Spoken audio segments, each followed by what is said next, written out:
फिराज साहब, आपसे गुफ्तगू का आगाज़ करूंगी। सर, मीडिया की तंजीमें कम ही इकट्ठी होती हैं इधर, तो मीडिया मालकान भी फॉर वंस सहाफ़ियों के साथ खड़े हैं इस इशू पे।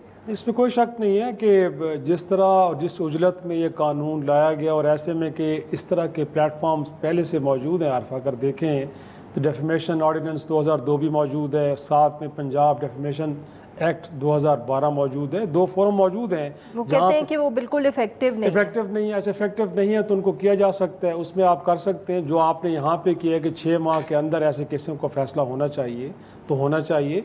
बट जो बुनियादी चीज़ है, गोया कि आप कानूनी शहादत के का अम्ब्रेला हटा रहे हैं। गोया कि किसी शख्स को लगे, वो महसूस करे, तो वो एक मुकदमा लेके जा सकता है और मुकदमे की पहली समाअत पे आप किसी शख्स को 30 लाख का जुर्माना भी कर सकते हैं।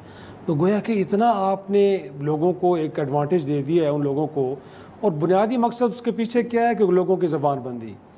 आप अगर आरफा देखें तो मेरा ख्याल में एक मकबूल एक जमात जिसका बयानिया बड़ा मकबूल है, और फिर हमने देखा कि पिछले कम अज़ कम 1.5-2 साल से जो मेन स्ट्रीम मीडिया है उस पर एक अनअनाउंस्ड बैन नज़र आता है। वो जमात में नज़र नहीं आई, उसकी क़यादत भी हमें नज़र नहीं आई। सही। अब वो जमात सोशल मीडिया पे बड़ी मकबूल है, वहाँ रोकना है। अब अगर वहाँ पे आप उस बयाने का मुकाबला नहीं कर सकते तो आप इस तरह के टूल्स इस्तेमाल करके आप उसको काउंटर करना चाह रहे हैं। तो मेरे ख्याल में जो पीछे ड्राइविंग फोर्स है वो यही है, और यही वजह है कि आज सहाफ़ती तंजीमें या ह्यूमन राइट्स की तंजीमें ये गिला करती हुई नज़र आ रही कि हमसे मुशावरत नहीं की गई, क्योंकि स्कीम ऐसी थी कि मुशावरत करेंगे तो शायद ये कानून नहीं आ सकता था।